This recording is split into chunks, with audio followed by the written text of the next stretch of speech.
Yes, my warning with TikTok. I just hope this video goes through. But today we're going to be doing a 2-in-1 thing. Before we do any 2-in-1 thing, the timeline disaster. The link is available. You can purchase on all currencies on Stellar. So go check it out. I'll put the description there. And there's no big deal. Like I've always said, just put in the name of the book, The Timeline Disaster, and just add Stellar in the end of your search bar. You'll get it. With that, today's review. So the first one actually is Squid Game 2. And I did a review on this. It never just, came up on TikTok because of the whole warning thing. So it's available, I think, on Facebook, and yeah, you can go check it out there. Meanwhile, speaking of Squid Games 2, there are so many interesting hidden truths, theories, and Easter eggs in Squid Games. Generally, they now talk of 2. Do you know that this guy here, the main character 456, just happened to be, by analysis, the brother to the front man, and also the son of one of the organizers of Squid Game? I promise you, the Easter eggs are so many, the hidden truths are just a lot there. I think if I get as much engagement and comments from the section on this, I will give you a full breakdown of a lot of Easter eggs and hidden truths from the movie, okay? So yeah, it's a very, again, it's Netflix special. Please go and enjoy yourself. Squid Game is Squid Game, and yeah, let's stop it there. Let's move to the most interesting one, which is, of course, Call of Duty Black Ops 6. Listen, I know it's been a long time. I'm not even sure. I think my gaming reviews are not actually even reviews. They're actually gameplays, and they're available on my YouTube channel. I think possibly I'll put the link, but also just search AA Zone.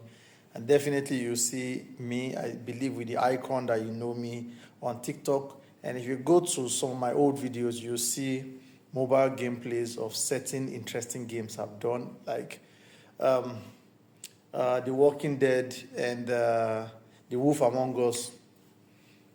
Just fantastic. Anywho, so this is Call of Duty Black Ops 6. The fact alone that we have a black character in it just makes it interesting. Like, oh man, see, how do I say this? The trailer is going to be up here, so you'll be seeing the trailers. But I promise you, the trailer is not even 1% close to what it feels like on this particular game. The innovative ideas to it just made it more interesting. We've had a whole lot of releases on the franchise. This is the latest, right? And now we have this kind of really engaging gameplay. It's not just you running out there, guns blazing. No, you're engaging, you're interacting. For instance, you have to talk. From your discussions, you're getting information that will help you during the gameplay. And that's just one part you can call out. Then the fact that they included the concept of playing all the characters. Oh my goodness. That you can play all the characters. Oh man. It's not necessarily that you really notice any difference in the gameplay, right? It's still the same gameplay, okay? It's still the same gameplay, still the same method of handling their weapons and all of that, but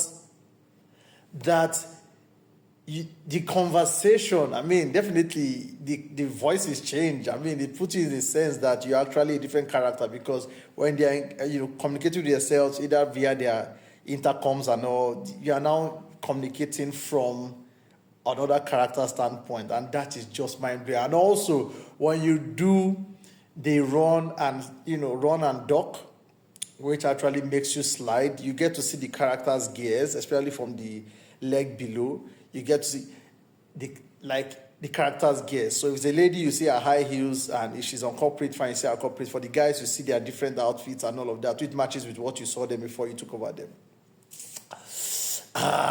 Then you now have what was I about to say? There's this I don't know, but this, when you're playing the multiplayer, the dynamics of multiplayer is actually now in, the main gameplay, the story gameplay. When you lie down, you're engaging and you turn to your back, you actually feel that you're lying on your back and you're just pushing your head upward enough to try and do a sit-up, but now you're holding your weapon, engaging. It's just so interesting. It's immersive. That's the English word. It's just immersive.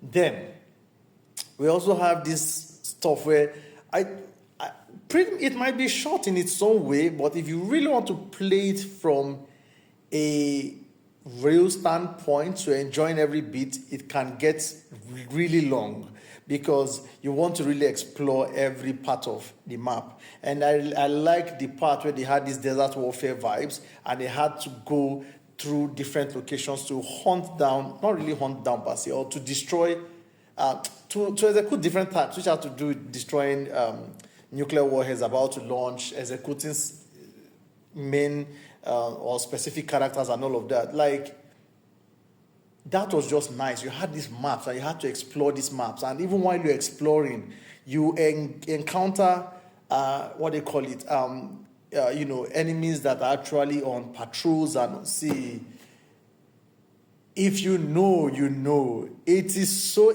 I just, shout out to all the military guys that are going to be playing this. They are going to be enjoying themselves. I think the only thing that we can say is muzzle awareness is not still there. But the fact that also, which has been a thing for a while, that when your character or somebody on your team is in your line of fire, you can't engage, because it's actually, you won't take on friendly fire. So it's actually a thing, and it has been there for a while. But aside that, muzzle awareness is not there, which I don't really care. The game is really interesting. Like, the game is really interesting. Then, if you want to enjoy it, please just play it on regular. By the time you step up the difficulty levels, stop. Hey, these guys are. Oh man, listen. If you haven't played it, try playing it. If you can't possibly get a console, it's okay. You can go to YouTube and watch gameplays of it. Then you can really sort of synchronize yourself into what it felt like, or what it feels like playing this. It's a masterpiece as far as I'm concerned. Then again, you want to enjoy yourself, either use a home theater or you use a good headset. It's really the zombies. Shout out to everybody that has played or is still playing. If you remember the point where you're supposed to get those key cards at that facility, the most terrifying parts. The zombies were there doing their thing. I wasn't really bothered about the zombies. Like, who really cares? But the most terrifying parts was the key card you were supposed to get from, I think, one of the directors. And you had these mannequins that were creeping up on you. Like, it's almost like they were playing the Squid Game, green light, red light, right on you.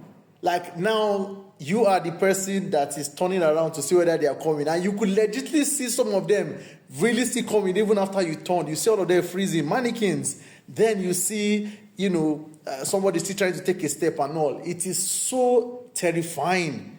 Oh my goodness. Better zombies than this, to be fair. Better zombies. It was creepy. It was creepy having mannequins just creep up on you.